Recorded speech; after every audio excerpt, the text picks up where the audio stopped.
যদি বাংলাদেশ আর্মির কথা বলেন, তাহলে বাংলাদেশ আর্মির যত রুলস অ্যান্ড রেগুলেশনস আছে তাদের অফিসিয়ালি এই প্রত্যেকটা রুলস অ্যান্ড রেগুলেশনের 90% ব্রিটিশ আর্মি থেকে কপি করা। মানে ব্রিটিশ আর্মির খণ্ডিত আর্মি ছিল ইন্ডিয়ান আর্মি, ইন্ডিয়ান আর্মির খণ্ডিত অংশ পাকিস্তান আর্মি, পাকিস্তান আর্মির খণ্ডিত অংশ বাংলাদেশ আর্মি। বাহির থেকে কোনো ইসলাম বিদ্বেষ নাই, কিন্তু ওর কাঠামোর মধ্যে ইসলাম বিদ্বেষ আছে। আপনি পূর্ণ ইসলাম মেনে বাংলাদেশ আর্মিতে জব করবেন, আপনার জন্য কঠিন হয়ে যাবে জব করা, পারবেন না, কেন কাঠামোর মধ্যে ইসলাম বিদ্বেষ ঢুকানো আছে। আর এটির জন্য আগের পয়েন্টই দায়ী, তথা ওই যে কলোনিয়াল গোলামি থেকে আমরা বাস্তবে শারীরিকভাবে তারা অনুপস্থিত, কিন্তু মানসিকভাবে আইন কানুনের নিয়মে প্রত্যেকটা জায়গায় তাদের গোলামির ছাপ স্পষ্ট। 3 নম্বর পয়েন্ট,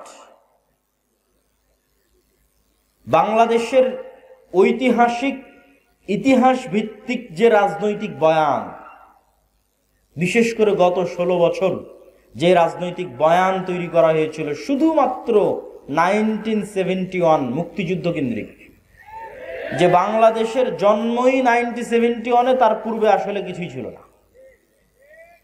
এই ইতিহাস আমি বহু বক্তব্যে তুলে ধরেছি যে আমরা বাংলার মুসলমানেরা শুধুমাত্র এই 50 বছরের জাতি নই, এই পূর্ব বাংলার মুসলমানেরা বা বাংলাদেশের মুসলমানেরা 1000 বছরের ঐতিহাসিক জাতি, এবং ওই ইতিহাসের লিগ্যাসির সাথে আপনাকে কানেক্টেড করতে হবে। এই জন্য দেখবেন যে আমার প্রত্যেকটা বক্তব্যে প্রধান উপদেষ্টার সামনের বক্তব্য আমি উচ্চারণ করেছি 1947, আমি বলেছি 1947, এবং প্রায় সব বক্তব্যে পাবেন। কেন? আপনারা আজকের যেই মানচিত্রের উপর আছেন, এই মানচিত্র কিন্তু 71-এর নয়, এই মানচিত্র 47-এ পাওয়া মানচিত্র। তাহলে মানচিত্রের ইতিহাসকে যদি আপনি অস্বীকার করেন, মানচিত্রের অস্তিত্বকে অস্বীকার করে বসবেন, তাহলে মানচিত্রের ইতিহাসকে অস্বীকার করা, মানচিত্রের অস্তিত্বকে অস্বীকার করা, তাহলে অবশ্যই এই মানচিত্রের ইতিহাসকে আপনাকে স্বীকৃতি দিতে হবে। 47-এর ইতিহাস কিসের ইতিহাস? 190 বছর ব্রিটিশ বিরোধী জিহাদের ইতিহাস, 190 বছর। 1757 সালের 23শে জুন পলাশের আম্রকানন মুর্শিদাবাদে এই বাংলার যে পতন হলো ব্রিটিশদের কাছে, 1757 থেকে 1947, এই দীর্ঘ সময়ের ইতিহাসকে আপনি বাদ দিতে পারেন না। হাজী শরীয়তুল্লাহ মীর নেসার আলী তিতুমির, আপনাদের বগুড়ার গাবতলীর সন্ধ্যাবাড়িও ছিল জিহাদের কেন্দ্র, ব্রিটিশ বিরোধী জিহাদের কেন্দ্র। তাহলে আপনি যদি গাবতলীর মানুষ যদি বলে আমার 1971-এ জন্ম, তাহলে তো এটা মিথ্যা কথা। তাহলে ওই গাবতলীর সন্ধ্যাবাড়ির আপনাদেরই বাপ দাদা আজ থেকে 200 বছর আগে ব্রিটিশদের বিরুদ্ধে জিহাদ করেছে, ওটাকে আপনি বহন করবেন না? ওটাকে আপনি রক্ষা করবেন না? নিজের মধ্যে ধারণ করবেন না?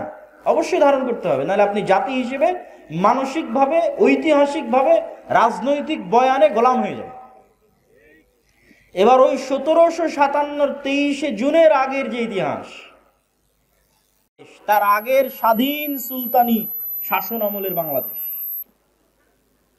মুঘলদের আগের অংশ হচ্ছে স্বাধীন সুলতানি শাসন আমল। স্বাধীন সুলতানি শাসন আমল কোনটা? যেই সময় রাজধানী ছিল মুর্শিদাবাদ, মালদা, রাজশাহী, চাঁপানবাবগঞ্জ, গৌড়, তৎকালীন ভাষায় বলা হয়েছে গৌড়। এই জন্য সব পুরাতন মসজিদ দেখবেন ওই বেল্টে প্রচুর পরিমাণে আছে। সোনা মসজিদ আছে, বাঘা মসজিদ আছে, কুসুম্বা মসজিদ আছে, আরো কত অসংখ্য পুরাতন মসজিদ আছে 500 বছর আগের। ওই অঞ্চলগুলো ঘুরতে গেলে দেখতে পাবে। আর বাংলাদেশ বর্ডার ক্রস করে মালদার গৌড় রোডে প্রবেশ করলে তো আরো শত শত মসজিদ আছে, ছোট আদিনা, বড় আদিনা, এগুলো সব ওই সময়কার রাজধানী। আর মুঘলদের রাজধানী হচ্ছে ঢাকা। তাহলে এই দীর্ঘ 1000 বছরের ইতিহাসকে যদি বাদ দেন, জাতি হিসেবে আপনি মৃত্যুবরণ করলেন। আর 1971 বা 1947-এর পরে বাংলাদেশের মানুষকে বারবার বিভক্ত করার চেষ্টা করা হয়েছে। বাংলাদেশের মানুষকে কি দিয়ে বিভক্ত করা হয়েছে? 3টা পরিভাষা দিয়ে বাংলাদেশের মানুষকে বিভক্ত করা হয়েছে রাজনৈতিকভাবে। এই রাজনৈতিক বিভক্তি থেকে বেরিয়ে আসতে হবে। অন্য আর যে কোনো বিষয়ে রাজনীতি চলতে পারে, কিন্তু এই বিষয়গুলো নিয়ে রাজনীতি করতে দেওয়া যাবে না। এটা যে রাজনৈতিক সচেতনতা। 47-এ দেশ স্বাধীন হওয়ার পর বাঙালি জাতীয়তাবাদের নামে বাংলাদেশের মানুষের মধ্যে বিভেদ তৈরি করা হয়েছে। বলে যে আরে তুমি পরে মুসলিম, আগে বাঙালি। বাঙালি জাতীয়তাবাদকে মহান করা। বাঙালি জাতীয়তাবাদকে মহান করতে গিয়ে পহেলা বৈশাখের কালচার থেকে শুরু করে যত বাঙালি কালচার আছে সেই কালচারগুলোকে মহান করে যে না আমি বাঙালি, আর এই বাঙালি জাতীয়তাবাদকে ইসলামের বিরুদ্ধে দাঁড় করানো। কিন্তু তারা ভুলে যায় যে এই বাঙালি জাতীয়তাবাদের নামেই 1905 সালে হওয়া বঙ্গভঙ্গ 1911-তে ব্রিটিশ সরকারকে রদ করতে বাধ্য করে কলকাতার দাদাবাবুরা। আর 1911-তে বঙ্গভঙ্গ রদ হয়ে যাওয়ার কারণে 1947 পর্যন্ত এই পূর্ববঙ্গে না কোনো কলকারখানা, না কোনো ব্যবসায়িক প্রতিষ্ঠান, না কোনো স্কুল কলেজ, না কোনো বিশ্ববিদ্যালয় কিছুই প্রতিষ্ঠিত হয়নি। মানে আপনাদের টাকায়, আপনাদের বাপদাদাদের টাকায় যা কিছু গড়ে উঠেছে সব কলকাতাতে গড়ে উঠেছে। তাহলে পূর্ববঙ্গের মুসলমানেরা যে বৈষম্যের শিকার হলো, সেটা তো তোমার বাঙালি জাতীয়তাবাদের নামেই সেই বৈষম্যের শিকার হলো। আবার সেই বাঙালি জাতীয়তাবাদকে উজ্জীবিত করে বাংলাদেশের মুসলমানদের মধ্যে বিভেদ তৈরি করা, এটা হচ্ছে আমাদের পার্শ্ববর্তী দেশ থেকে পরিচালিত বাংলাদেশের মধ্যে পার্থক্য তৈরি করার রাজনৈতিক বয়ান। আর একটা পার্থক্য তৈরি করা রাজনৈতিক বয়ান কি? 1971-এর পরে যে অমুক মুক্তিযোদ্ধা, অমুক রাজাকার, এটা হচ্ছে দেশকে ভাগ করে দেওয়া, দেশের জনগণকে ভাগ করে দেওয়া। পৃথিবীর কোন উন্নত দেশে আপনি এইভাবে দেশের নাগরিকদের মধ্যে বিভেদ তৈরি করা দেখতে পাবেন না। স্বয়ং আমাদের নবী মুহাম্মদ সাল্লাল্লাহু আলাইহি ওয়াসাল্লাম মক্কা বিজয়ের পরেও এরকম বিভেদ তৈরি হতে দেননি। একটা ছোট্ট ঘটনা বলি। মক্কা বিজয়ের পর একটা যুদ্ধ হয়েছিল, হুনাইনের যুদ্ধ। হুনাইনের যুদ্ধের সব গনিমতের মাল আল্লাহর নবী মক্কার নবমুসলিমদের মধ্যে বন্টন করে দিয়েছেন। যারা মক্কার এতদিন কাফের ছিল, মুশরিক ছিল, আল্লাহর নবীর বিরুদ্ধে বদরে যুদ্ধ করেছে, উহুদে যুদ্ধ করেছে, খন্দকে যুদ্ধ করেছে, তাদের মধ্যে, তারা আজ মক্কা বিজয়ের সময় মুসলমান হয়ে গেছে, তাদের মধ্যে আল্লাহর নবী হুনাইনের সকল সম্পদ বন্টন করে দিলেন। তো শয়তান ওয়াসওয়াসা দিল মদিনায় চলে যাওয়া মুহাজির আর আনসারদের মধ্যে, ইসলামের জন্য জীবন দিলাম আমরা, যুদ্ধ করলাম আমরা। মানে আপনাদের পরিভাষায় যদি বলি যে আমরা হচ্ছে মুক্তিযোদ্ধা আর সব টাকা পয়সা নিয়ে চলে গেল রাজাকাররা, ওই সময়ের পরিভাষাটা যদি বুঝতে চান যে আমরা মুহাজির এবং আমরা আনসার, আমরা ইসলামের জন্য সকল কিছু করলাম, অথচ আজ হুনাইনের যুদ্ধের সকল গনিমতের মাল আল্লাহর নবী মক্কার এই কাল পরশু যারা মুসলমান হলো মক্কা বিজয়ের সময় তাদের মধ্যে দিয়ে দিলেন। এই কানা ঘুষা কিন্তু আল্লাহর নবীর কান পর্যন্ত চলে গেল। কিন্তু রাসূল সাল্লাল্লাহু আলাইহি ওয়াসাল্লাম এই বিভেদ রাখতে দেননি, কেন? তিনি জানেন যে এই বিভেদ এই ভবিষ্যৎ ইসলামী রাষ্ট্রকে ক্ষতিগ্রস্ত করবে। তখন তিনি কি বললেন? তিনি বক্তব্যে দাঁড়িয়ে বললেন, এই মদিনার মুহাজিরেরা, মদিনার আনসারেরা, লম্বা ঘটনা, হে মদিনার মুহাজিরেরা, হে মদিনার আনসারেরা, আজকে হুনাইনের সকল গনিমতের মাল নিয়ে চলে যাবে মক্কার নবমুসলিমেরা, আর মুহাম্মদ সাল্লাল্লাহু আলাইহি ওয়াসাল্লাম নিজে তোমাদের সাথে মদিনায় ফিরে যাবে, অথচ আমার বাপদাদার বাড়ি মক্কায়। আল্লাহু আকবার। তোমরা কোনটা চাও? মুহাম্মদ সাল্লাল্লাহু আলাইহি ওয়াসাল্লাম তোমাদের সাথে সশরীরে মদিনায় ফিরে যাক? সাহাবীরা আবেগতাড়িত হয়ে গেল। তো আল্লাহর নবী এই বিভেদকে স্থায়ী করতে দেননি। এবং দেখেন মুহাম্মদ সাল্লাল্লাহু আলাইহি ওয়াসাল্লাম মক্কা বিজয়ের পরও মদিনায় থেকে গেছে। এখন তো মক্কা বিজয় হয়েছে, ওনার শৈশবের স্মৃতি বিজড়িত শহর মক্কা, কৈশোরের স্মৃতি বিজড়িত শহর মক্কা, যৌবনের স্মৃতি বিজড়িত শহর মক্কা। এখন তো মক্কা বিজয় হয়ে গেছে, তার অধীনস্থ তিনি মদিনা ছেড়ে দিয়ে মক্কা আসতে পারেন। কিন্তু তিনি বললেন মুহাম্মদ সাল্লাল্লাহু আলাইহি ওয়াসাল্লাম নিজে ফিরে যাবে মদিনায়, আবার ধন সম্পদ দিয়ে দিলেন নবমুসলিমদের, তিনি ঐক্যটা রক্ষা করলেন। এই জন্য এই ধরনের বিভেদ, এই দুটো বিভেদ, বাঙালি জাতীয়তাবাদের মাধ্যমে মুসলমানদের মধ্যে বিভেদ তৈরি করা বাংলাদেশের মুসলমানদের মধ্যে, এবং 1971-এর চেতনাকে বিক্রি করে বিভেদ তৈরি করা, যা গত 15-16 বছর ছিল, ভবিষ্যতে আর কাউকে কোনোদিন করতে দেওয়া যাবে না। এবার আরো সামনের দিকে চলে আসি। রাষ্ট্রে ইসলাম প্রতিষ্ঠা করতে বাধা কি? রাষ্ট্রে ইসলাম প্রতিষ্ঠা করতে চতুর্থ বাধা বিজাতীয় মতবাদ, গণতন্ত্র সমাজতন্ত্র, ধর্মনিরপেক্ষ মতবাদ, যেটিকে সেকুলারিজম কিছুক্ষণ আগে যে মতবাদের বিষয়ে বললাম, লিবারালিজম, জাতীয়তাবাদ, ন্যাশনালিজম, এই প্রত্যেকটা মতবাদ রাষ্ট্রে ইসলাম প্রতিষ্ঠায় বাধা। আমি যদি আরো সারমর্ম করে বলি যে পৃথিবীতে ইসলামী খেলাফা প্রতিষ্ঠা হবে, এই ইসলামী খেলাফার সবচেয়ে বড় শত্রু গণতন্ত্র নিজেই। এই জন্য আমার একটা বক্তব্য দেওয়া আছে যে গণতন্ত্রের কবর রচনার উপরই ইসলামী খেলাফতের উত্থান হবে। কিন্তু এই বক্তব্য আবার আমাদের কিছু ভাইদের সহ্য হবে না, কিন্তু তাদেরকে আমি উদাত্ত আহ্বান জানাবো, আপনারা আরো পড়েন, আরো পড়েন, আরো পড়েন। আরো পড়লে দেখবেন গণতন্ত্রের নামে মুসলমানদের সামনে মূলা ঝুলিয়ে রাখা আছে। গত 100 বছরেও কোনোদিন গণতন্ত্র দিয়ে ইসলাম প্রতিষ্ঠিত হয়নি, আগামী 1000 বছর চেষ্টা করলেও কোনোদিন গণতন্ত্র দিয়ে ইসলাম প্রতিষ্ঠিত হবে না। হ্যাঁ, গণতন্ত্র দিয়ে যে ইসলাম প্রতিষ্ঠিত হবে, যদি বলেন যে হ্যাঁ হবেই হবে, তাহলে আমি চ্যালেঞ্জ দিয়ে বলে গেলাম, গণতন্ত্র দিয়ে যে ইসলাম প্রতিষ্ঠিত হবে এটা বিকৃত ইসলাম, কম্প্রোমাইজড ইসলাম, পূর্ণাঙ্গ ইসলাম নয়। যে ইসলামের মধ্যে শিরক মিশ্রিত থাকবে, যে ইসলামের মধ্যে ইসলামের সকল বিধিবিধান উপস্থিত থাকবে না, পূর্ণাঙ্গ রূপে উপস্থিত থাকবে না। তাহলে আপনি যেহেতু বলতেছেন এগুলোর মাধ্যমে প্রতিষ্ঠিত হবে না, তো হবে কিসের মাধ্যমে? যেটির মাধ্যমে প্রতিষ্ঠিত হবে, আজকে আপনাদের সামনে 2টি বা 3টি উপায় বলবো, যা প্রায় এই পরের পয়েন্টগুলো প্রায় সব বক্তব্যে আমার বলা আছে এবং আপনাদেরও শোনা উচিত।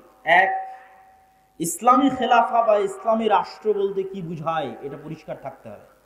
ইসলামী খেলাফা বা ইসলামী রাষ্ট্র মানে আজকে এখানে আপনাদের সবাইকে জোরপূর্বক আমি সালাত আদায় করিয়ে দিলাম, জোরপূর্বক আপনাদের মহিলাদের মা বোনদের পর্দা করিয়ে দিলাম, বিষয়টি এমন নয়। ইসলামিক খেলাফা এই জিনিসগুলো থাকবে, কিন্তু ইসলামিক খেলাফা মানে 1 নম্বরে আপনাদের মধ্যে ন্যায় বিচার প্রতিষ্ঠিত হবে। ঈসা আলাইহিস সালাতু ওয়াস সালামের কথা আল্লাহর নবী বলেছেন, তিনি পৃথিবীতে হাকামান মুকসিতা, ন্যায় বিচারক, শাসক হবেন। আর আল্লাহ হচ্ছেন সবচেয়ে বড় ন্যায় বিচারক। এইজন্য সাবআতু ইউদিল্লুহুমুল্লাহ ইয়াউমা লা দিল্লা ইল্লা দিল্লুহ, 7 শ্রেণীর মানুষকে বিশেষ ছায়ায় আশ্রয় দেওয়া হবে। তার 1 নম্বরে ইমামুন আদিল, ন্যায় পরায়ণ, ন্যায় বিচারক। তাকে 1 নম্বরে আসন দেওয়া হয়েছে, ন্যায় পরায়ণ, ন্যায় বিচারককে। আমাদের মুসলমানদের কাছে এতক্ষণ পর্যন্ত এই আলোচনা আপনাদের কাছে হয়তো মনে হবে আমি কি বলতে চাচ্ছি। আমি যেটি বলতে চাচ্ছি যে রাষ্ট্রে ইসলাম মানে ন্যায় বিচার প্রতিষ্ঠা করা। তো আপনি আমি যদি রাষ্ট্রে ইসলাম প্রতিষ্ঠা করতে চাই, আমাদেরকে সবার আগে ন্যায় পরায়ণ হতে হবে। আমি আপনি ন্যায় পরায়ণ হব না, সত্যবাদী হব না, আর বলবো রাষ্ট্রে ইসলাম প্রতিষ্ঠা করবো, এটা কোনোদিন সম্ভব নয়। তো আপনি কি বলতে চাচ্ছেন আমরা মুসলমানেরা ন্যায়পরায়ণ নই, সত্যবাদী নই? জি, আমি এটাই বলতে চাচ্ছি আমরা মুসলমানেরা নামাজি, আমরা মুসলমানেরা হাজি, আমরা মুসলমানেরা দানবীর। বাহ্যিক ইসলামের যত বিধিবিধান আছে প্রত্যেকটা বিধিবিধান মানতে আমরা 1 নম্বরে আছি। যেমন আজকের জালসা সম্মেলনে এসেছেন কোরআন এবং দ্বীনের কথা শুনতে, এটা অনেক বড় একটা গুণ। অবশ্যই আপনি নেকি পাওয়ার নিয়েতে এসেছেন, কিন্তু দেখবেন এই জালসার প্যান্ডেল থেকে মোবাইল চুরি হয়ে গেছে, দেখবেন মসজিদ থেকে স্যান্ডেল চুরি হয়ে গেছে। তাহলে জাতিগতভাবে আমার এবং আপনার মধ্যে কোনটার অভাব?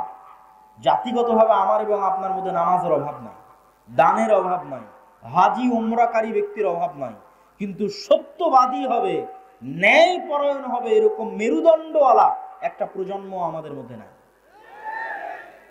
আপনি আমাকে যদি এখন রাষ্ট্রপ্রধান করে দেন, আমিও বাংলাদেশ চালাতে পারবো না, কেন বাংলাদেশের প্রত্যেকটা সেক্টরে দুর্নীতি আছে।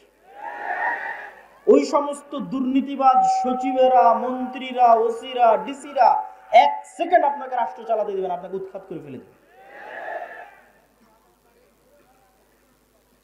তাহলে আপনি এরকম দুর্নীতিগ্রস্ত একটা কাঠামোর মধ্যে বলবেন আমি ইসলাম প্রতিষ্ঠা করব? আপনাকে একদল সৎ ন্যায়পরায়ণ প্রজন্ম আগে নিয়ে আসতে হবে। যে সৎ ন্যায়পরায়ণ প্রজন্ম টাকার কাছে বিক্রি হবে না, চাপের কাছে বিক্রি হবে না, তার দায়িত্বের আমানত রক্ষা করবে মৃত্যু হয়ে গেলে। এটা হচ্ছে সৎ এবং ন্যায়পরায়ণ। আমি এতক্ষণ হয়তো রাষ্ট্রীয় পর্যায়ে বললাম, এই জন্য আপনারা খুব ঠিক ঠিক বললেন। আমাদের ব্যক্তিগত জীবনে যদি আসি তাহলে কি হবে দেখেন।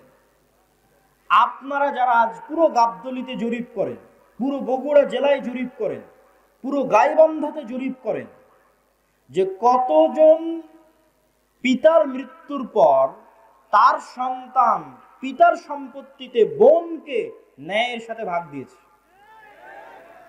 জরিপ করেন। আপনারা যারা সামনে উপস্থিত আছেন তারা প্রশ্ন করেন, আপনার আশেপাশে তাকান, পাড়া প্রতিবেশীর দিকে তাকান, কল্পনা করেন কতজন তার পিতার মৃত্যুর পর পিতার সম্পত্তিতে বোনকে ন্যায়ের সাথে ভাগ দিয়েছে। একদল তো আছে ভাগই দেয়নি, কেউ যদি দিয়ে থাকে তাহলে বগুড়ার জলেশ্বরী তলার জমিটা নিজে নিয়েছে, আর বগুড়ার যেটা সারিয়াকান্দির নদীতে ভেঙে আছে ওটা বোনকে দিয়েছে।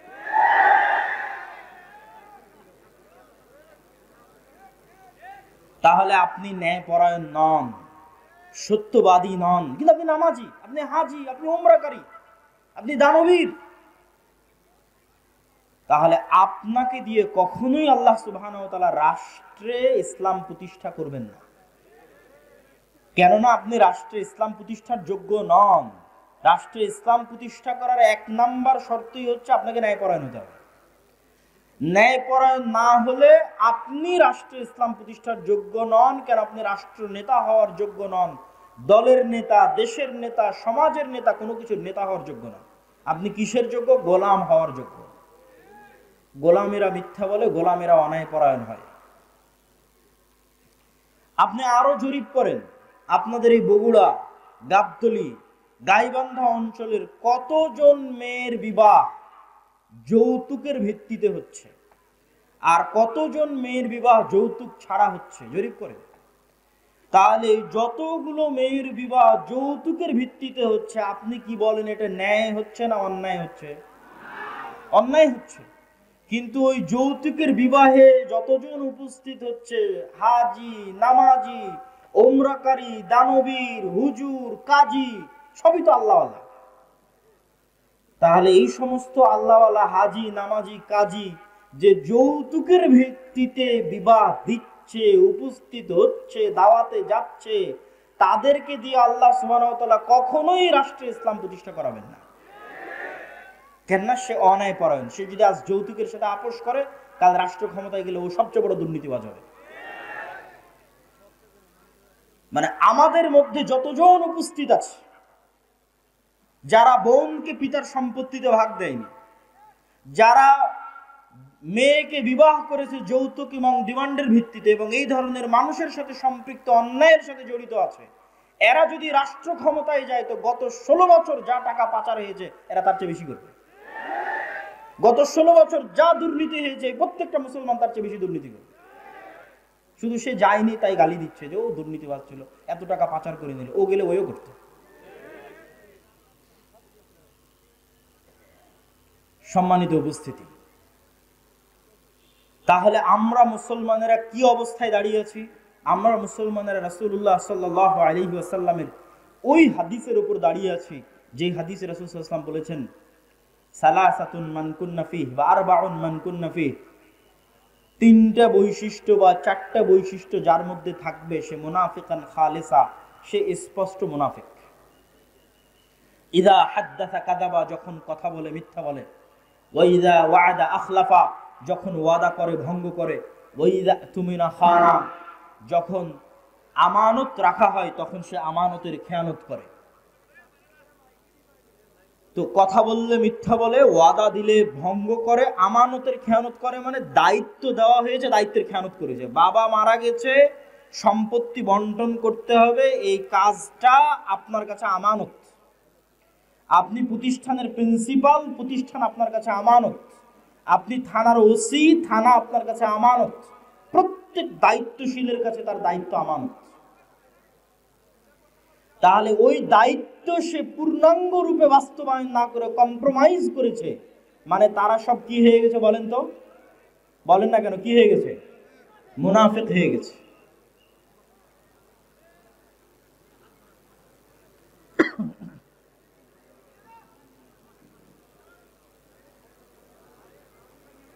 না মাইকের সমস্যা নেই, একটু থামেন।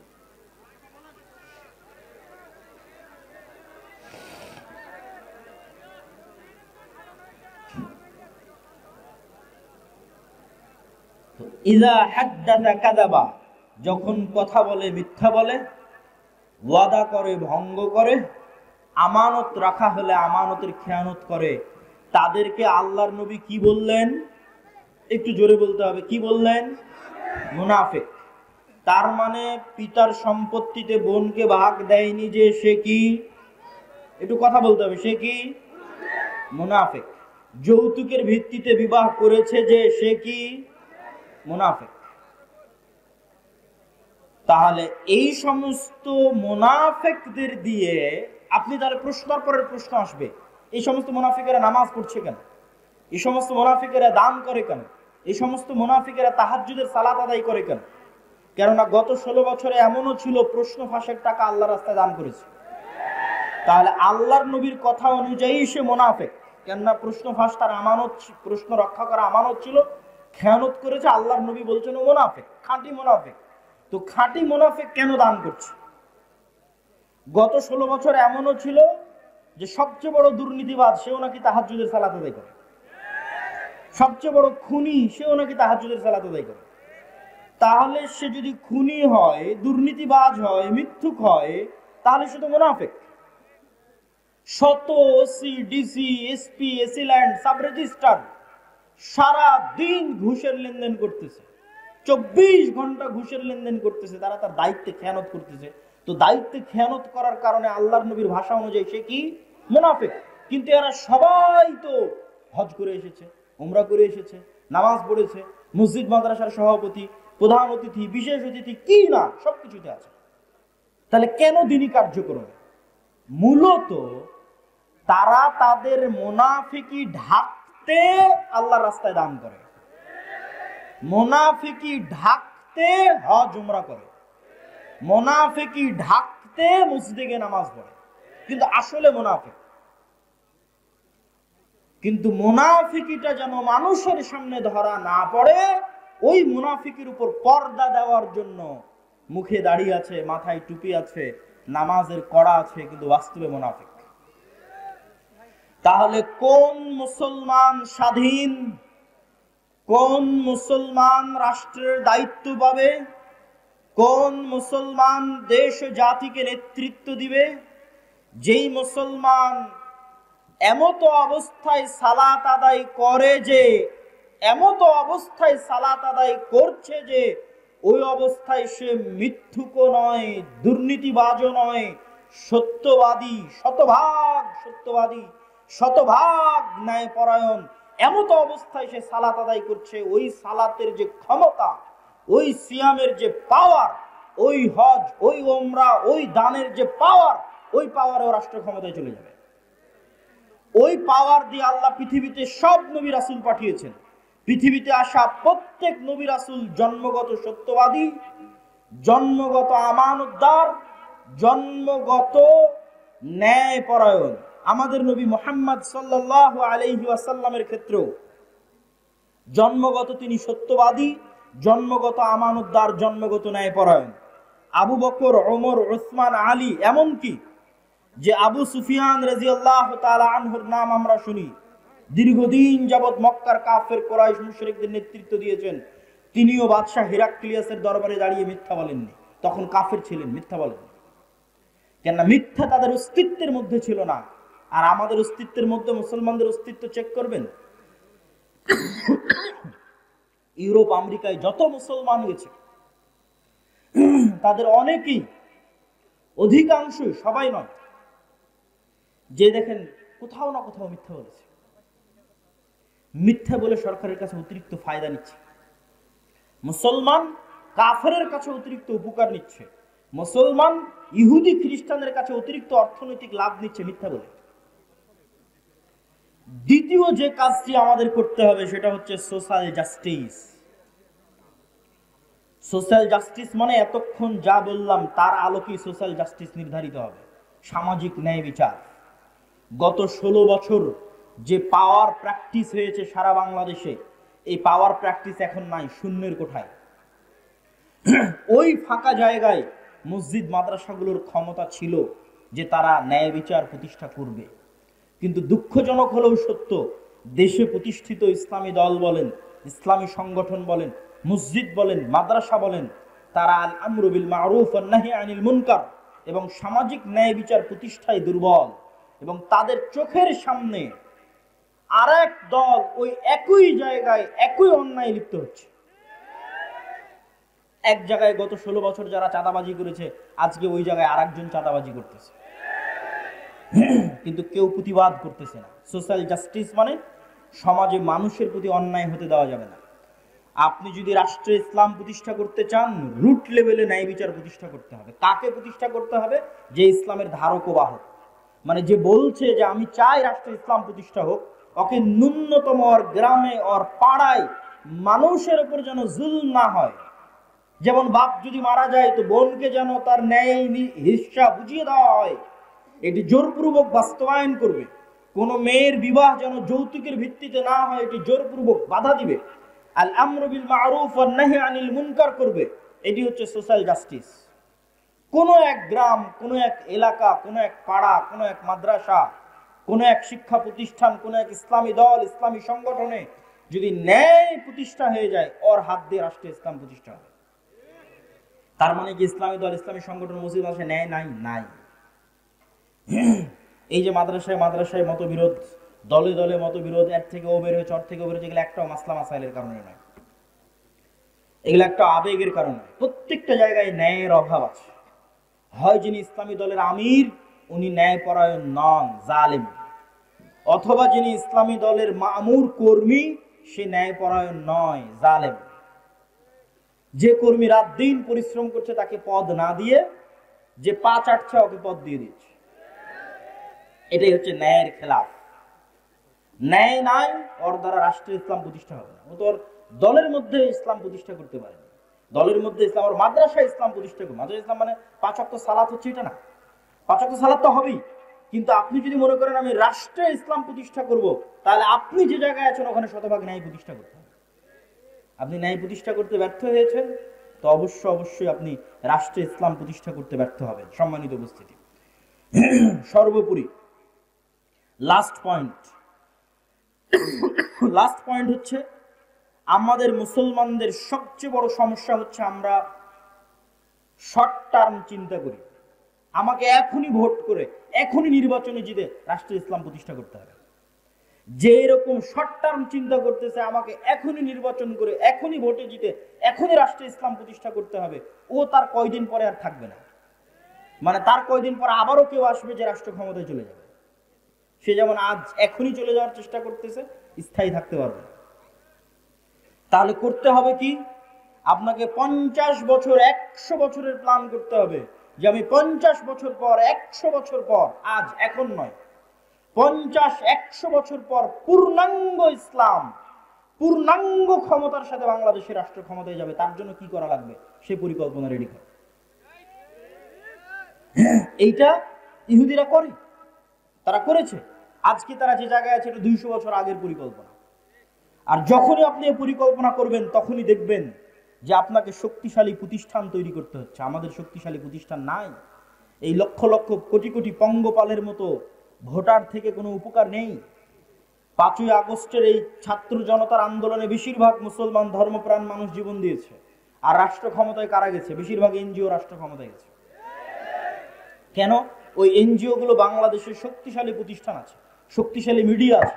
বাংলাদেশে আমাদের মুসলমানদের পঙ্গপালের মতো এরকম আমার এরকম হাজার হাজার দর্শক শ্রোতা ভক্ত আছে, কিন্তু আমার শক্তিশালী মিডিয়া নাই বাংলাদেশে। আমার বাংলাদেশের শক্তিশালী কোনো অর্থনৈতিক প্রতিষ্ঠান নাই।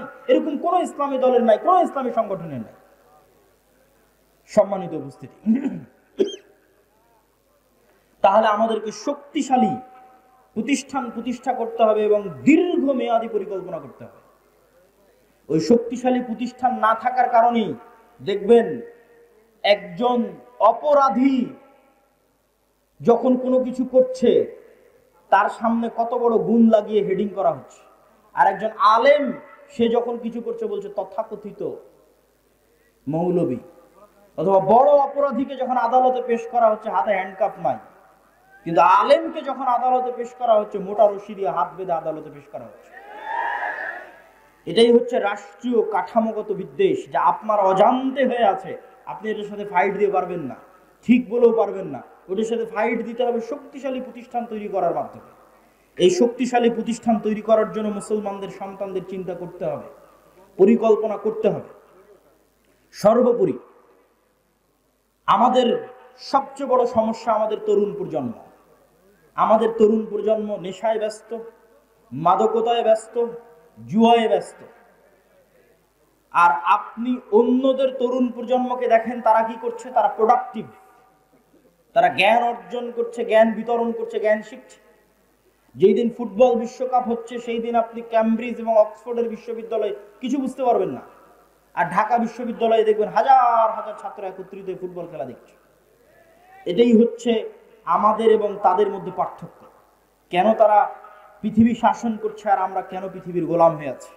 আমাদের এই প্রোডাক্টিভিটি না থাকা আমাদের সবচেয়ে বড় ব্যর্থতা। সম্মানিত উপস্থিতি, আমি আমার বক্তব্যের শেষের দিকে আপনাদের উদ্দেশ্যে আমার পুরো বক্তব্যের যদি সারমর্ম করি, তাহলে বাংলাদেশে রাষ্ট্রীয়ভাবে ইসলাম প্রতিষ্ঠা করতে সবচেয়ে বড় বাধাগুলোর 1 নম্বর বাধা কলোনিয়াল মাইন্ড সেটআপ, ঔপনিবেশিক গোলামীর মানসিকতা। 2 নম্বর বাধা ভুল রাজনৈতিক বয়ান। 3 নম্বর বাধা রাষ্ট্রীয় কাঠামোগত বিদ্বেষ। 4 নম্বর বাধা ব্যক্তিগত জীবনে মুসলমানেরা ন্যায়পরায়ণ নয়, মুসলমানেরা মিথ্যুক, দুর্নীতিবাজ। তাদের দিয়ে আল্লাহ কখনোই রাষ্ট্রে ইসলাম প্রতিষ্ঠা করাবেন না। আগে একদল প্রজন্ম লাগবে যে সত্যবাদী হবে, ন্যায়পরায়ণ হবে। 5 নাম্বার, আমাদের শক্তিশালী প্রতিষ্ঠান নাই। হাজার হাজার লক্ষ লক্ষ মানুষ আছে, কিন্তু লক্ষ লক্ষ মানুষের শক্তিশালী প্রতিষ্ঠান নাই। শক্তিশালী প্রতিষ্ঠান লাগবে। 6 নাম্বার, সমাজে সোশ্যাল জাস্টিস, ন্যায় বিচার, নিজ নিজ জায়গা থেকে ন্যায় বিচার প্রতিষ্ঠা করতে হবে, নিজ পরিবারে, নিজ সমাজে, নিজ গ্রামে। তাহলে আল্লাহ একদিন দয়াবান হয়ে আমাকে এবং আপনাকে সেই জায়গায় পৌঁছে দিবেন যেই জায়গায় যাওয়ার আমরা যোগ্য। আমাদের বাপদাদারা যেই জায়গায় ছিল, আমাদের পিতৃপুরুষরা যেই জায়গায় ছিল। ইসলামী খেলাফা কাল্পনিক কোনো থিওরি নয়। পৃথিবীতে সবচেয়ে বেশি শান্তি স্থাপনকারী, সবচেয়ে সাকসেসফুল, সবচেয়ে শক্তিশালী অর্থনৈতিক, রাজনৈতিক, রাষ্ট্রীয় কল্যাণমূলক সিস্টেম হচ্ছে ইসলামী খেলাফা। অতএব এটা বাস্তব পরীক্ষিত, সুতরাং সেটিকে নিয়ে আসতে চাইলে। আর 7 নাম্বার, যে সমস্ত তন্ত্রে মন্ত্রের মাধ্যমে আমরা চাচ্ছি যে আমরা যাব, এই তন্ত্র মন্ত্রগুলো, এই মতবাদগুলো জন্মই দেওয়া হয়েছে যেন ইসলাম কখনো রাষ্ট্র ক্ষমতায় যেতে না পারে। অতএব আপনাকে আগে এই সমস্ত তন্ত্র মন্ত্রকে অস্বীকার করতে হবে, এই সমস্ত তন্ত্র মন্ত্রের কাফের হয়ে যেতে হবে। এগুলো সব ইসলাম বিরোধী। তারপরে এইভাবে যেভাবে নবীরা শুরু করেছে সেভাবে শুরু করতে হবে। নবীরা কিভাবে শুরু করেছে? মুসা আলাইহিস সালাতু ওয়াস সালামকে আল্লাহ চাইলে বলতে পারতেন, তোমাকে মুজিজার লাঠি দিলাম, গিয়ে ফেরাউনকে হত্যা করো। এই লাঠি দিয়ে, লাঠির জাদু দিয়ে ফেরাউন মারা যাবে, মুসা আলাইহিস সালাম রাষ্ট্র ক্ষমতা দখল করে নিবে। তা না করে আল্লাহ মুসা আলাইহিস সালামকে বললেন, দাওয়াত দাও, তাও ভদ্র নম্র ভাষায় দাওয়াত দাও। এই দাওয়াত দিতে গিয়ে কি না বিপদে তিনি পড়লেন। কতদিন যাবত এই দাওয়াত দিতে গিয়ে জুলুম সহ্য করলেন, অত্যাচার থেকে বাঁচাতে পারেন। সে আল্লাহ চাইলে নমরুদকে তখনই আগুনে পুড়িয়ে দিতে পারেন না? দেননি। সেই নমরুদ কর্তৃক ইব্রাহিম আলাইহিস সালাম মাজলুম হলেন, জুলুম সহ্য করলেন, দাওয়াত দিলেন। কিন্তু দাওয়াত দিয়েছেন তারা নিঃস্বার্থভাবে রাষ্ট্রের কেন্দ্রবিন্দুতে, আর আমরা আলেম ওলামারা আজীবন দাওয়াত দিয়েছি স্বার্থে। গত 16 বছর অধিকাংশ আলেম ওলামা, অধিকাংশ হুজুর, মাওলানা, সবাই, কেউ যদি এমপির সাথে দেখা করে থাকে, মন্ত্রীর সাথে দেখা করে থাকে, তাহলে সবাই নিজ নিজ স্বার্থের জন্য দেখা করেছে। কেউই নিঃস্বার্থভাবে ইসলামের দাওয়াত দেওয়ার জন্য দেখা করে। কিন্তু নবীরা নিঃস্বার্থভাবে দ্বীনের জন্য কাজ করতেন। আল্লাহ সুবহানাহু ওয়া তাআলা আমাদেরকে, উপস্থিত মজলিসে উপস্থিত সকলকে সত্যবাদী, ন্যায়পরায়ণ, নিজ নিজ সন্তানকে সত্যবাদী, মাথা উঁচু করে দাঁড়ানো যেন শিখায়। কেন আল্লাহর নবী লোন নিতে নিষেধ করেছেন? সুদ ভিত্তিক না, স্বাভাবিক কর্জ নিতে কেন নিষেধ করেছেন? আজ স্বাভাবিক কর্জ নিলে কাল মিথ্যা বলবেন, কাল যখন টাকা চাইতে আসবে মিথ্যা বলবেন। আপনার ছেলেকে মিথ্যা শিখাবেন, বউকে মিথ্যা শিখাবেন। মিথ্যার উপর তৈরি হওয়া একটা সন্তান নেতা হবে না, গোলাম হবে। নেতা তৈরি করতে চাইলে মিথ্যা স্টপ, কোনো মিথ্যা চলবে না। সত্য বলো, সত্যের নাম সাহসিকতা। ন্যায় পরায়ণ থাকো, যার যা হক তাকে তার হক বুঝিয়ে দাও। এটি ইসলাম, এটি প্রকৃত ইসলাম। সম্মানিত উপস্থিতি, বক্তব্যের শেষে বলতে চাই, আগামী বছর আমি আদ-দাওয়া ইলাল্লাহর দায়িত্বশীলদের প্রতি উদাত্ত আহ্বান জানাবো। এই যে বিশাল জনসমুদ্র, এরকম প্রোগ্রাম আগামী বছর আসলে এই ধরনের ইউনিয়নে না করে গাবতলী কলেজ মাঠে করা উচিত। কি বলেন আপনারা? আমি উদাত্ত আহ্বান জানাবো দায়িত্বশীলদের যে প্রোগ্রামটা আপনারা আগামী বছর গাবতলী কলেজ মাঠে করার চেষ্টা করবেন ইনশাআল্লাহ। আল্লাহ সুবহানাহু ওয়া তাআলা তৌফিক দান করুক। আর দাওয়া ইলাল্লাহ দেশব্যাপী মসজিদ ভিত্তিক মক্তব শিক্ষা নিয়ে কাজ করে। আচ্ছা, আপনাদের মধ্যে স্বেচ্ছাসেবক ভাইরা যাবে, এখনই যাবে, আমি এখনই যাওয়ার জন্য বলবো যে আপনারা তাদেরকে অবশ্যই সাধ্য অনুযায়ী আপনাদের সহযোগিতাটা পৌঁছে দেওয়ার চেষ্টা করবেন। আমি একটু 2 মিনিট আপনাদের সামনে একটু বিবরণ দিই। আর দাওয়া ইলাল্লাহ দেশব্যাপী মসজিদ ভিত্তিক দিন শিক্ষা নিয়ে কাজ করে, বক্তব্য নিয়ে কাজ করে। এখন পর্যন্ত 500-র অধিক মসজিদের ইমাম জামিয়া সালাফিয়া ডাঙ্গি পাড়ায় আমাদের খরচে, মানে দাওয়া ইলাল্লাহর খরচে, জামিয়া সালাফিয়ার খরচে গেছে, জামিয়া সালাফিয়ার খরচে এসেছে, জামিয়া সালাফিয়ার খরচে থেকেছে, খেয়েছে এবং প্রশিক্ষণ নিয়েছে। বলেন আল্লাহু আকবার। সম্পূর্ণ ফ্রি, বিনামূল্যে, এমনকি যাতায়াত পাথেও খরচ সহ 500-র অধিক মসজিদের শিক্ষক, মক্তবের ইমামেরা তারা প্রশিক্ষণ নিয়েছে এবং তাদের মধ্যে জাতীয় মক্তব প্রতিযোগিতা হয়েছে। সেখানে যারা বিজয়ী তারা উমরায় যাওয়ার জন্য প্রস্তুতি নিচ্ছে। বলেন আল্লাহু আকবার। এই কাজে আপনারা যুক্ত হন। গাবতলীর প্রত্যেক মসজিদকে উদাত্ত আহ্বান জানান, যাও জামিয়া সালাফিয়া ডাঙ্গিপাড়ার দাওয়া ইলাল্লাহর মক্তব প্রশিক্ষণ নিয়ে আসো, নিয়ে এসে তাদের সিলেবাস অনুযায়ী আমাদের গ্রামে মক্তব পড়াও। দেখবেন পরের দিন থেকেই আপনার শিক্ষার মান বেড়ে গেছে, বাচ্চারা দ্রুত কোরআন শিখতে পারছে, দিনের মৌলিক জ্ঞান শিখতে পারছে। আপনাদের স্বেচ্ছাসেবকদের যেতে বলে, যারা সহযোগিতা নিতে চাই এবং আপনারা যারা সহযোগিতা করতে চান, স্বেচ্ছাসেবকদের উদাত্ত আহ্বান জানাবো, আপনারা ভিতরে চলে যান, আমাদের সময় অতি স্বল্প। দ্বিতীয়ত, আল জামিয়া সালাফিয়া আরেকটি নতুন উদ্যোগ নিয়েছে, সেটি হচ্ছে জামিয়া সালাফিয়াতে যে মানসম্মত শিক্ষা ব্যবস্থা আছে। যেমন একটা ছোট্ট উদাহরণ যদি দেই, যে গত 1 বছরে শুধু সৌদি আরবের মদিনা ইসলামী বিশ্ববিদ্যালয় সহ অন্যান্য বিশ্ববিদ্যালয়ের গত 1 বছরে 10-এর অধিক শিক্ষক জামিয়া সালাফিয়াতে এসেছে এবং দার্স দিয়েছে। 10-এর অধিক, যা বাংলাদেশের ইতিহাসে রেকর্ড। তো এইরকম একটি উন্নত শিক্ষা প্রতিষ্ঠান, যেখানে পার্শ্ববর্তী দেশগুলোর শিক্ষকেরা তো আছেই, সেই উন্নত শিক্ষা প্রতিষ্ঠানের শিক্ষার মান অন্যান্য প্রতিষ্ঠানগুলোতে পৌঁছে যাক, এই জন্য আমরা একটা মুআদালা বা অধিভুক্তিকরণ সিস্টেম চালু করেছি। যে কোনো প্রতিষ্ঠান চাইলে আমাদের সাথে যোগাযোগ করে জামিয়া সালাফিয়ার সিলেবাস অনুযায়ী তাদের সিলেবাস পরিচালনা করে আমরা ওই প্রশিক্ষণটাও ফি সাবিলিল্লাহ তাদেরকে, তাদের শিক্ষককে প্রশিক্ষণ দিয়ে তাদের শিক্ষার মান বাড়িয়ে নিতে চাই। সম্মানিত উপস্থিতি, আগামী 30 ও 31 জানুয়ারি সালাফি কনফারেন্স দিনাজপুর, রংপুর বিভাগের মধ্যে সবচেয়ে বড় শিক্ষা প্রতিষ্ঠান, 4 তলা কমপ্লিট মসজিদের কাজ চলতেছে, প্রায় 20 বিঘা জমির উপর। দেশ ও বিদেশের মেহমানগণ উপস্থিত থাকবেন। আর আগামী 13-14 ফেব্রুয়ারি আল জামিয়া সালাফিয়া রূপগঞ্জ, প্রায় 50 বিঘা জমির উপর যে প্রতিষ্ঠান, সেখানে পাকিস্তান, ভারত, সৌদি আরব এবং বাংলাদেশ 4 দেশের শীর্ষস্থানীয় আলেমগণ উপস্থিত থাকবেন। সালাফি কনফারেন্স, এই সালাফি কনফারেন্সগুলোতে আপনাদের উপস্থিত হওয়ার উদাত্ত আহ্বান জানাচ্ছি। পাশাপাশি মাসিক আল ইতিসাম, মাসিক আল ইতিসামের সম্পাদকীয়গুলো পড়ে দেখবেন। যেমন এই মাসের সম্পাদকীয়তে আছে মুসলিম উম্মার দামেস্ক বিজয়, জেরুজালেম বিজয়ের দ্বার প্রান্তে মুসলিম উম্মাহ,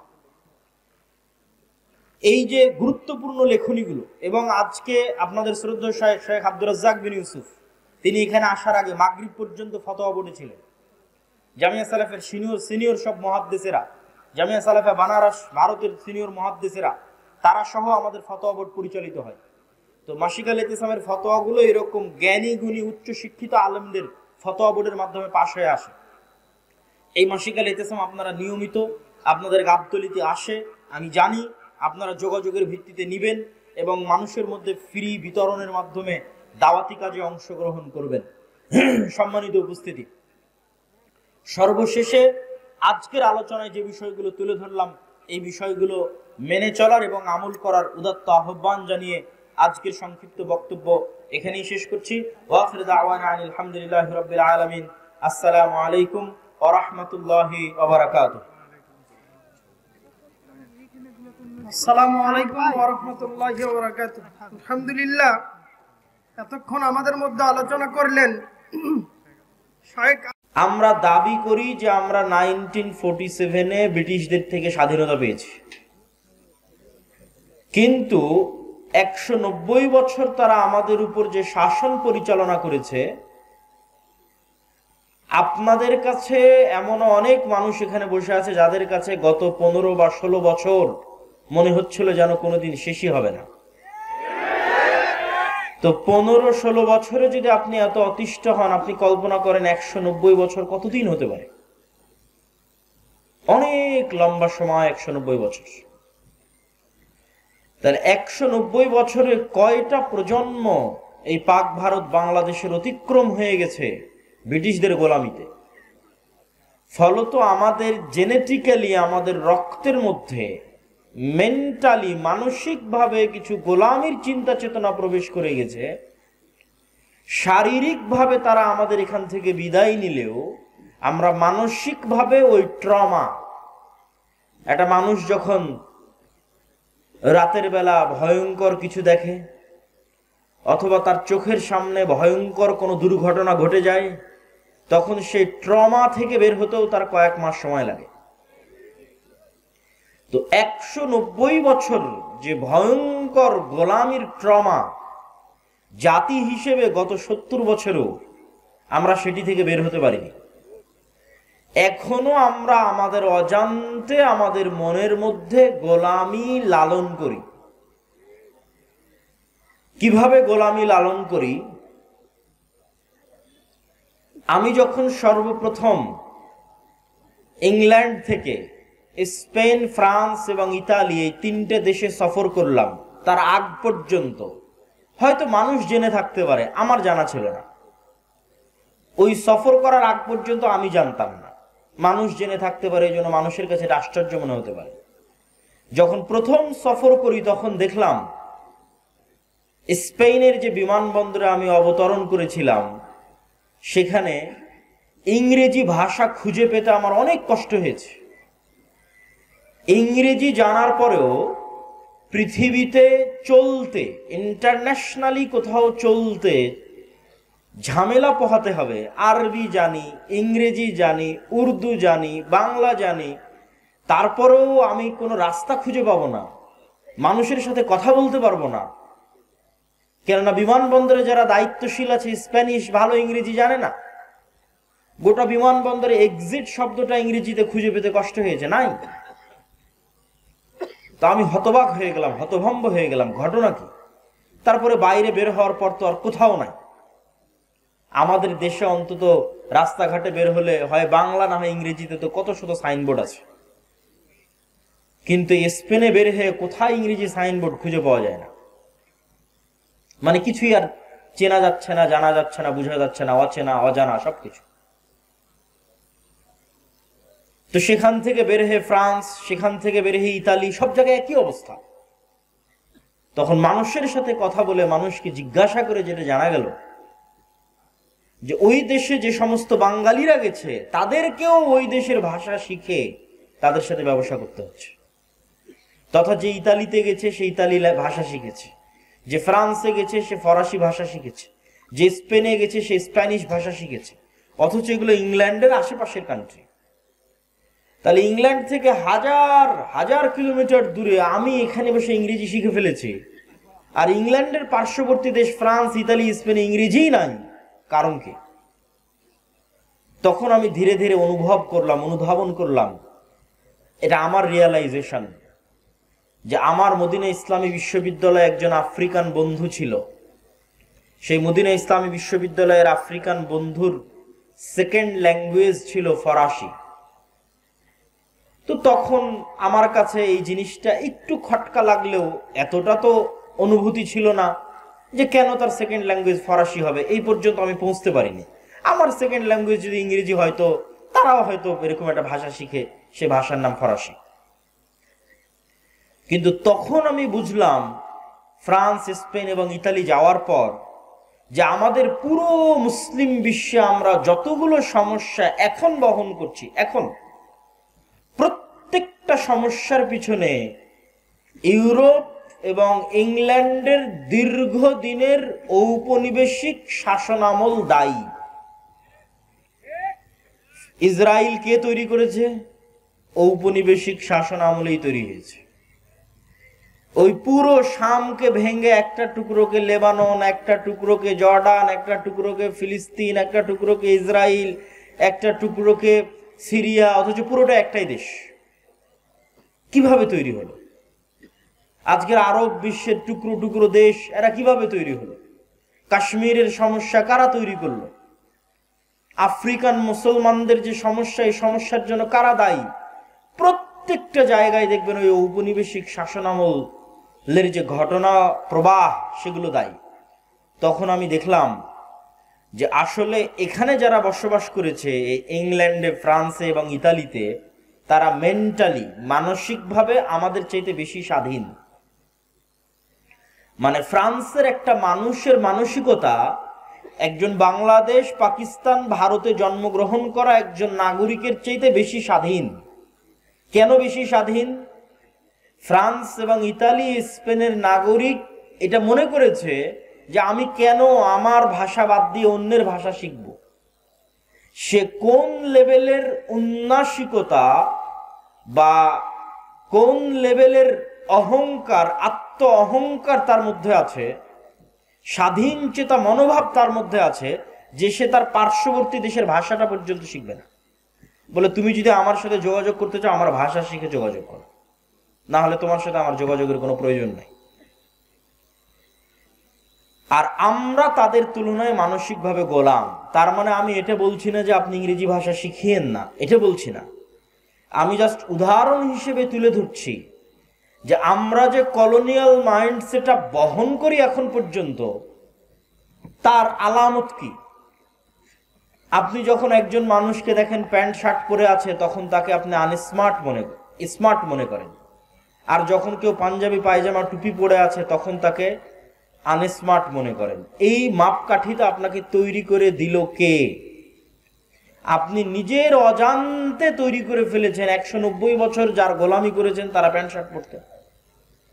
ফলত অটোমেটিক আপনার রক্তের মধ্যে মিশে গেছে যে প্যান্ট শার্ট পরলে, স্যার বললে, সে অবশ্যই অন্যদের চাইতে একটু লেভেলে উঁচু।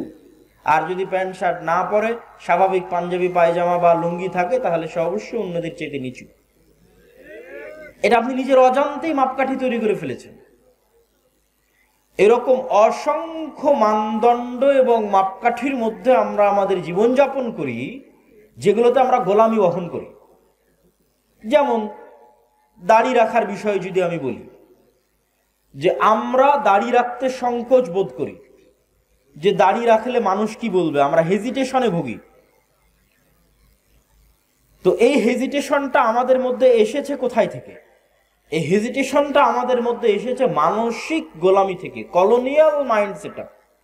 এটা আমি আরো ভালোভাবে ফিল করলাম, অন্তত দাড়ির বিষয়টা ভালোভাবে ফিল করলাম কিভাবে?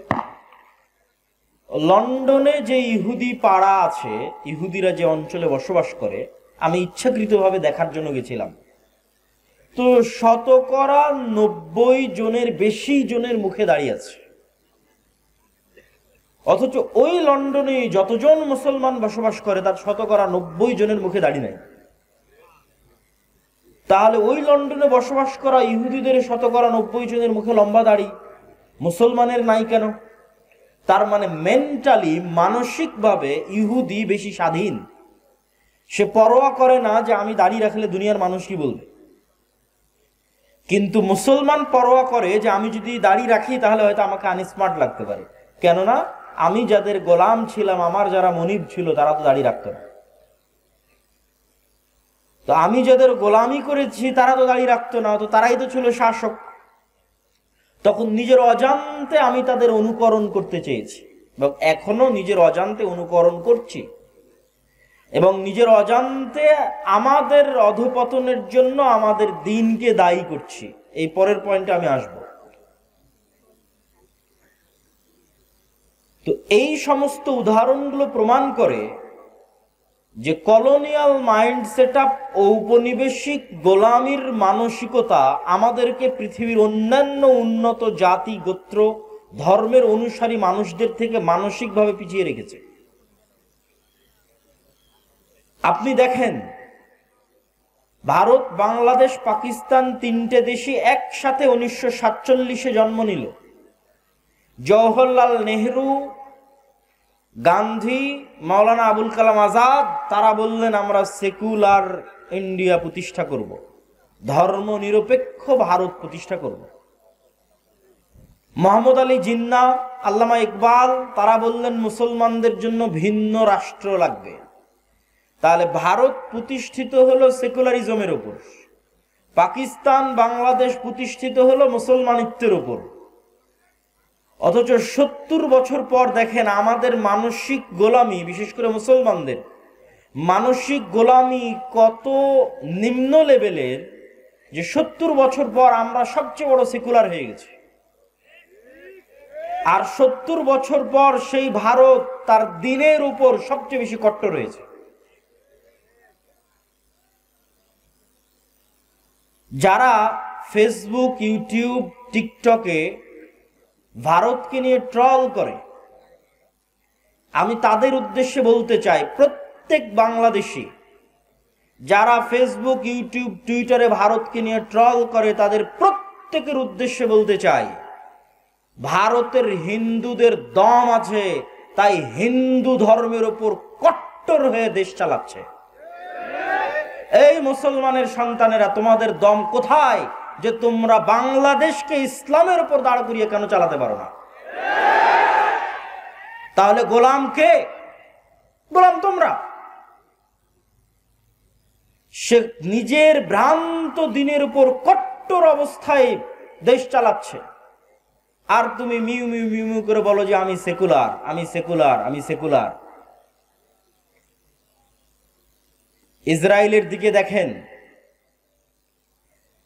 সিরিয়াতে যখন বাশার আল আসাদের পতন হয়, বাশার আল আসাদের পতনের পর থেকে নিয়ে সিরিয়ার 500-র অধিক অস্ত্রাগার, বিভিন্ন গুরুত্বপূর্ণ গবেষণাগার, বিজ্ঞান গবেষণা কেন্দ্রে 500-র অধিক গুরুত্বপূর্ণ ভিআইপি স্থাপনায় ইসরায়েল হামলা চালিয়েছে। পৃথিবীর কাউকে জিজ্ঞাসা করারও প্রয়োজন মনে করি না, আমেরিকাকেও না, জাতিসংঘকেও না।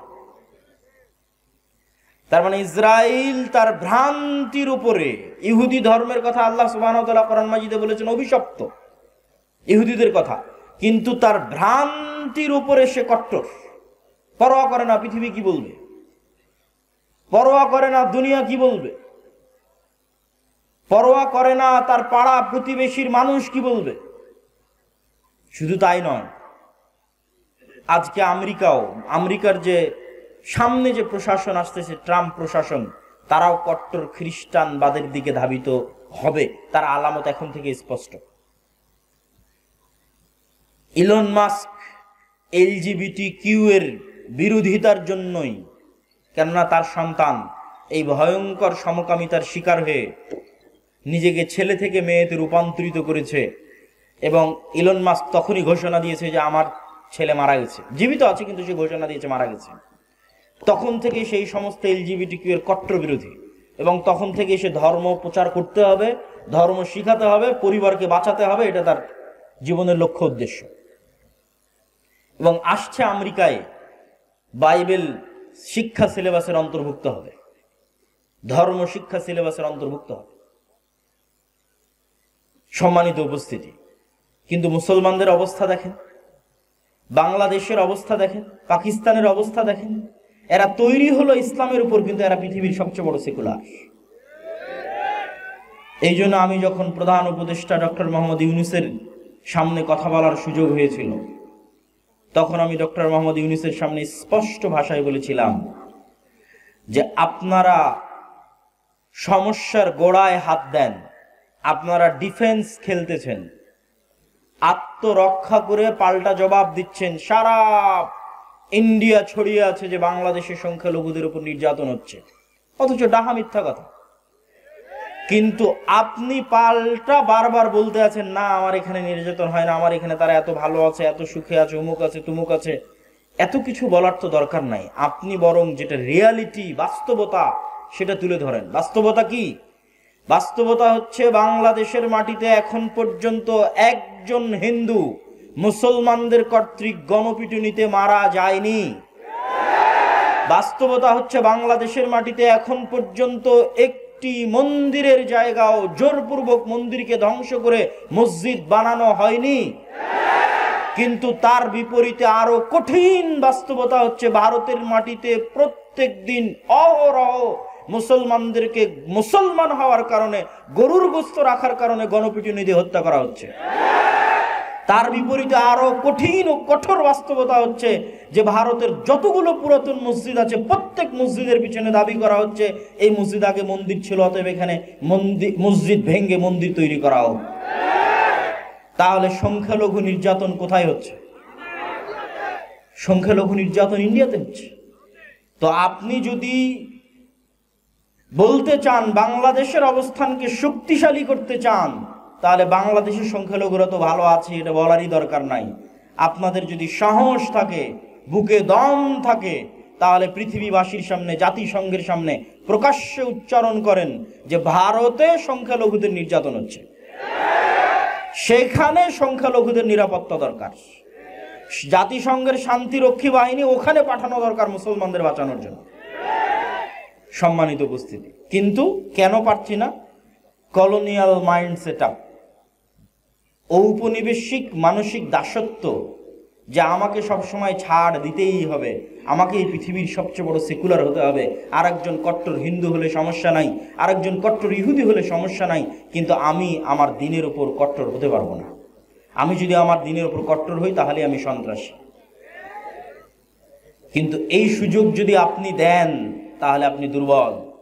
আর যদি আপনি বলেন না যে আপনি স্বাধীন হতে চান, তাহলে তাদের মতো কল্পনা করেন, স্বাধীন হতে চাইলে তাদের মতো চিন্তা করেন, ফ্রান্সের নাগরিকের মতো চিন্তা করেন, ইতালির নাগরিকের মতো চিন্তা করেন, ভারতের হিন্দুদের মতো চিন্তা করেন, ইসরায়েলের ইহুদিদের মতো চিন্তা করেন, লন্ডনে বসবাসরত ইহুদিদের মতো চিন্তা করেন। তাদের হুবহু অনুসরণ করতে হবে এটা বলছি না।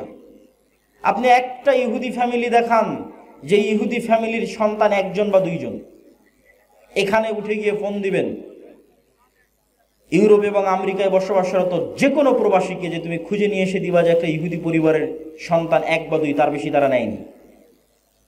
অথবা আমাকে জানাবা যে গড়ে ইহুদি ফ্যামিলিগুলোতে সন্তান কয়টা করে হয়। গড়ে তাদের সন্তান 6, 7, 8, 9 এখনো গড়ে। তো তাকে অধিক সন্তান নিতে লজ্জা লাগে না, কিন্তু এক মুসলমান অধিক সন্তান নিবে, তাকে এমন ভাবে পড়ানো হয়েছে যে সে অধিক সন্তান নিতে লজ্জাগ্রস্ত হবে। এমন ভাবে তার সিলেবাসের মধ্যে কলোনিয়াল গোলামির মানসিকতা ঢুকিয়ে দেওয়া হয়েছে যে সেইটি থেকে বের হতে পারে না, এই ট্রমা থেকে বের হতে পারে না। কিন্তু প্রশ্ন তৈরি হবে কখন? যখন ওদেরকে দেখবেন। খ্রিস্টানদের দেখে প্রশ্ন তৈরি হবে না। কেন খ্রিস্টানদের দেখে প্রশ্ন তৈরি হবে না সেটা আল্লাহই বলে দিয়েছেন, ওয়ালাদ্দাল্লিন, তারা আসলে সঠিক পথ জানে না।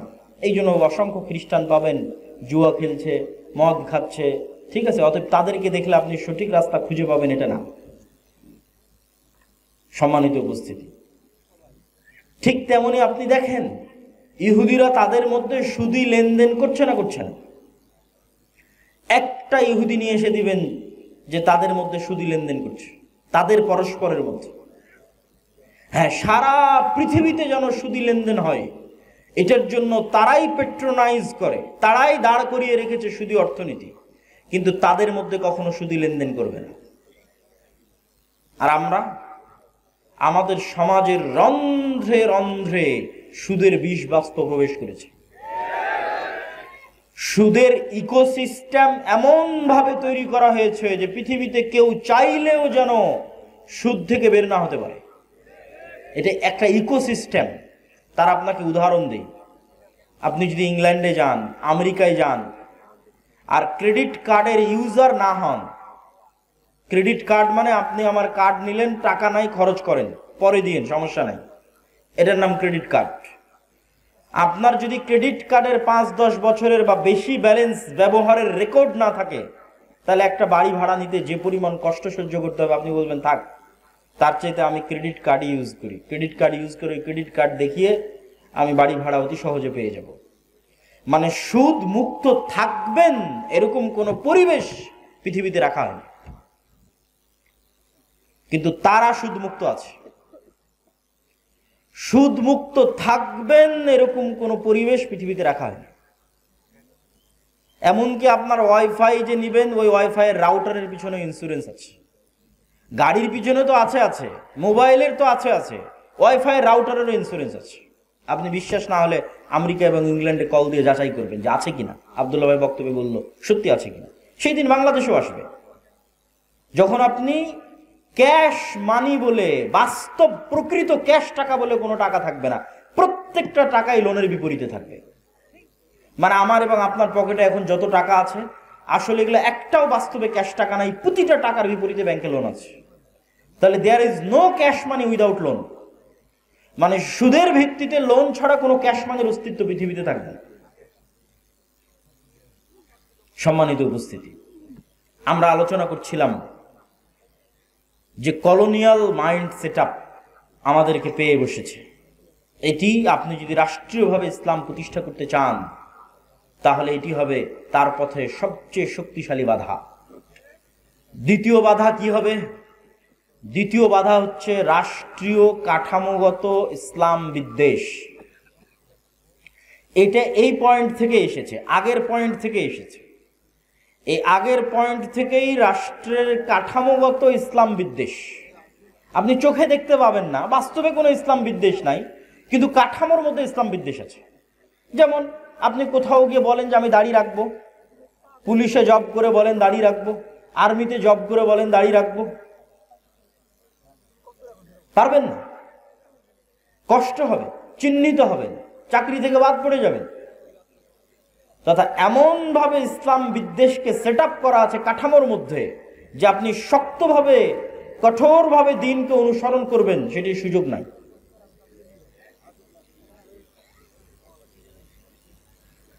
এবং